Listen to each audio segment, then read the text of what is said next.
Živijo. Danes se bom z vami pogovarjala tudi kot mamica 4 otrok, ki so nekoč bili najstniki in vsi naenkrat najstniki.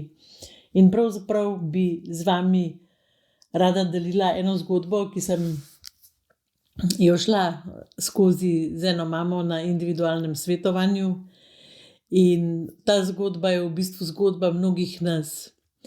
Starši smo žal narejeni tako, da ko so otroci mali, se zelo izobražujemo na vseh področjih, kako se razvijajo fizično, kako se razvijajo mentalno, kaj je za njih dobro, kaj za njih ni dobro, s čim jim lahko povzročamo napredek, s čim jim lahko naredimo kakšno škodo in se zelo držimo teh pravil. Potem pa pač najstniki, te otroci postanejo najstniki in zmanjka literature. Zakaj zmanjka literature? Pojma nimam.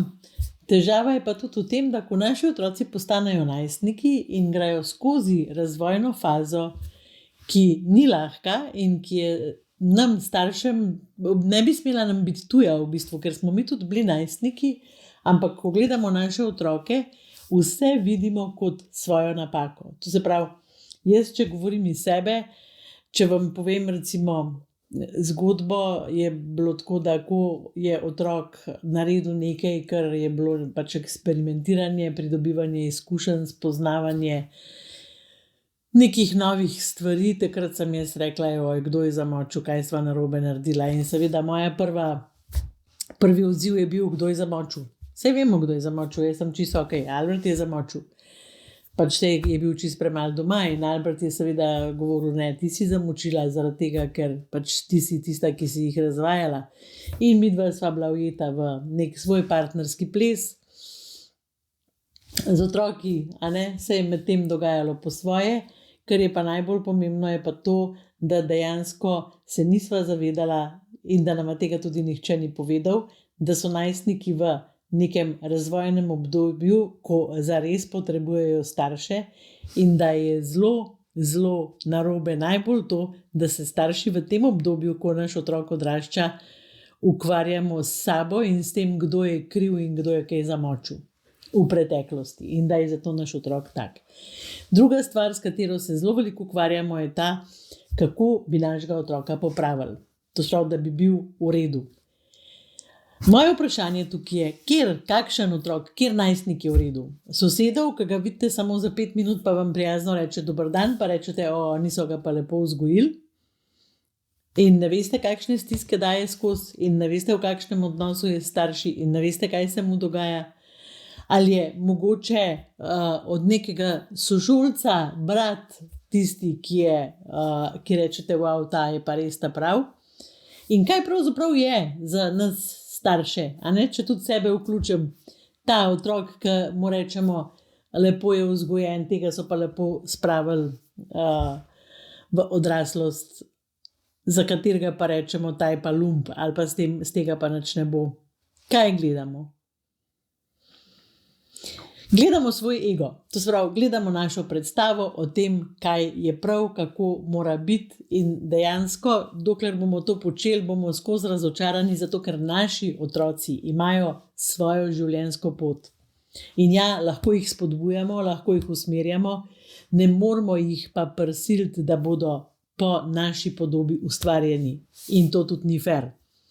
Zdaj boste vsi rekli, saj jaz tega ne delam, ampak dejansko, ko se pogovarjam jaz s starši in ko tudi sebe pogledam za nazaj, vsi smo imeli te tendence, te težnje, da bi naše otroke ukalupali v neke norme, ki so označene za okej. Zelo hitro, so stvari ne okej. In danes se seveda vse meri z rezultati v šoli. To se pravi, take, ki imaš ocene, toliko priden, toliko dober, tako lepo vzgojen otrok si. A ni to grozen?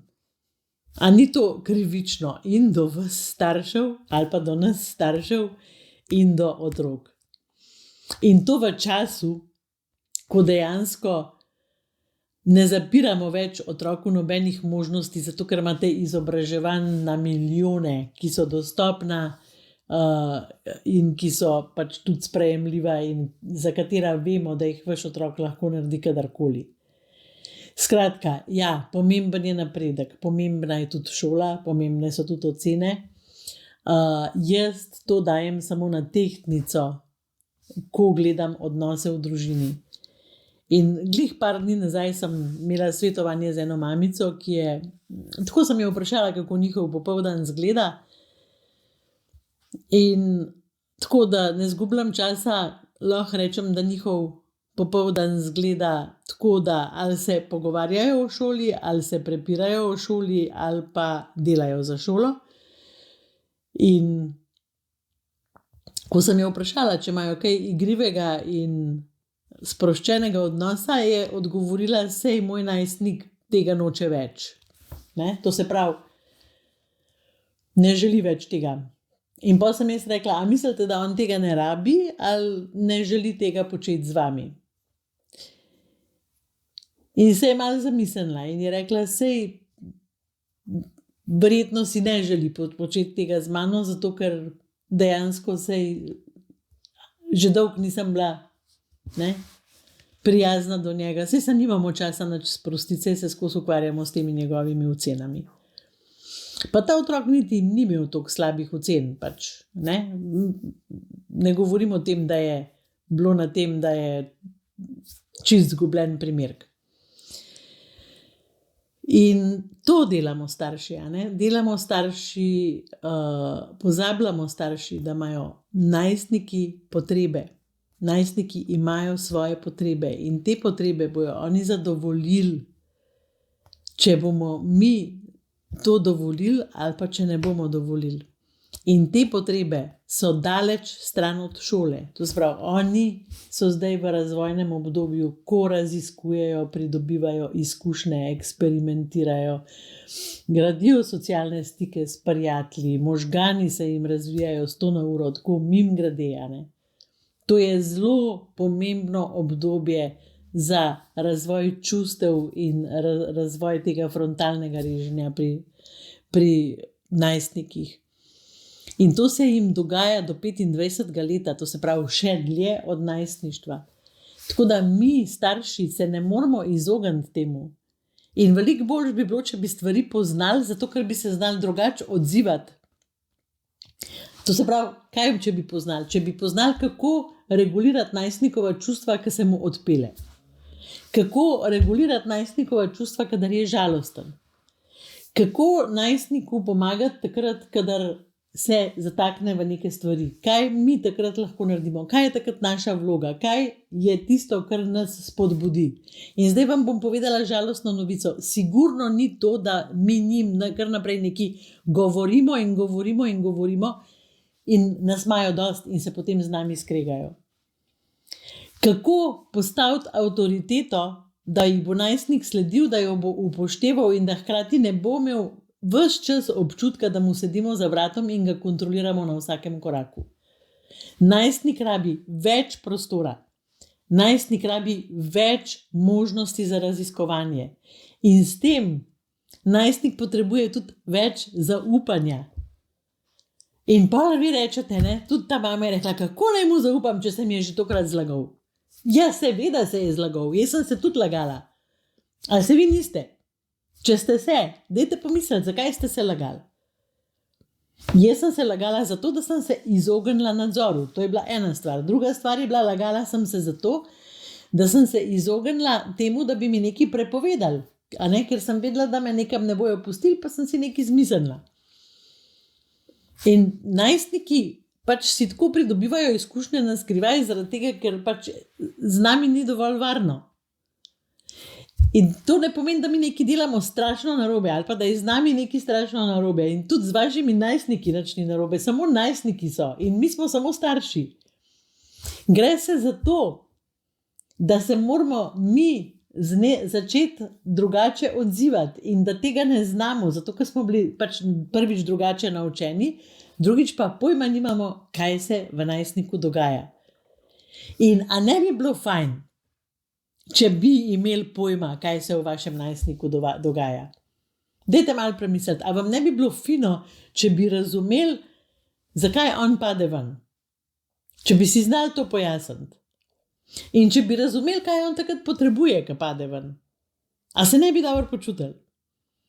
In kaj on potrebuje, ko se v šoli recimo zatakne v ocenah ali pa s prijatelji ali pa s tem? A ne bi bilo fino, če bi starši to razumeli? Ker ko bomo starši to razumeli ali pa ko to razumemo, se znamo odzvati na način, ki ga najstnik potrebuje. In to pomeni, da mu pomagamo, da ga spodbujamo, da gre naprej. Da mu tudi dajemo na nek način upanje, da mu damo na nek način motivacijo za stvari, ki mu pač tudi niso všeč, in da damo najstniku nek smisel v občutku, da nekam pripada. Ker to je najpomembnejši občutek, ki ga najstnik potrebuje. To pravi, da nekam pripada, da je nekje sprejet tak, kot je. Da je dobrodošel tak, kot je. A veste, tako, ko je bil dobrodošel tisti trenutek, ko se je rodil. Da je dobrodošel vsak dan, ko pride domov.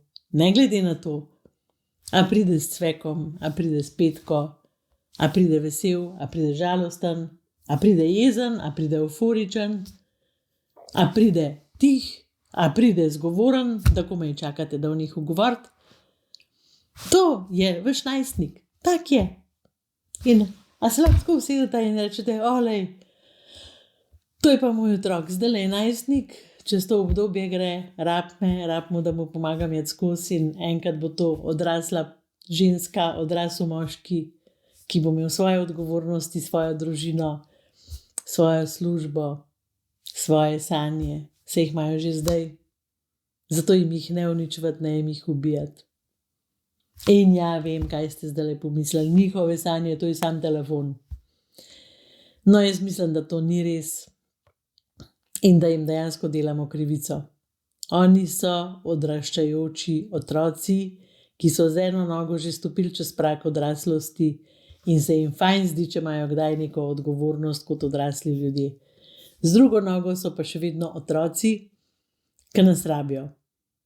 Ki rabijo, da jih kdaj usmerimo, ki nas rabijo, da se z njimi pohecamo, ki nas rabijo, da se z njimi usedemo na kavč, pogledamo en film, ki je njim všeč in zraven jemo kokice. Ki nas preprosto rabijo, da se imajo tudi fajn z nami. Ne samo to moraš, tega nisi. In jaz vas s tem videom res toplo vabim v najin program Super veščine za starše najstnikov. To je program, ki je v bistvu 10-tedenski program, ampak traja 12 tednov, ker imamo še neke bonus dodatke vprašanj in odgovorov. Gre se za to, da je to tečaj, ki je zelo preprost, narejen na konkretnih primerih, tečaj, ki ga delate v bistvu v svojem ritmu, ampak se vsak teden dobimo skupaj in vsak teden lahko vprašate stvari, ki jih ne razumete. Vsak teden lahko poveste, kako se počutite, ko greste skozi ta tečaj. In ta tečaj vam bo dal tudi razumevanje obdobja, v katerem je vaš otrok. To se pravi, kaj se njemu dogaja v tem času, kako do teh norih stvari, kaj jim mi rečemo nore stvari, narediti neko razumevanje in empatijo. Kako se odzivati na drugačne načine, kaj je to fokus na bistvo, kaj je formula 4P, ki jo starši naravnost obožujejo pri nama. To je formula, tako rečejo, ko sem to formulo spoznal, je bilo moje življenje lepše in lažje. Kaj je tisto, kar funkcionira? Kaj je tisto, kar funkcionira v odnosih? Kaj je učinkovito? Komunikacija. Kako komuniciramo z najstnikom? In še veliko stvari in na koncu seveda tudi poglavje o avtoriteti in kaj je to postavljanje meja, kako se držati tega na nek nov način, ne na tradicionalni način z grožnjami in kaznovanjem in kaj je to možnost izbire. Tako da kliknite tukaj na povezavo, ki jo imate na videu in prosim, poglejte si še za več informacij In prijavite se, ker zdaj tečejo zadnji dnevi za prijavo in delavnica je res vredna, da jo obiščete. Mnogim staršem je že spremenila življenje in vzdušje v družini. Se vidimo, čau!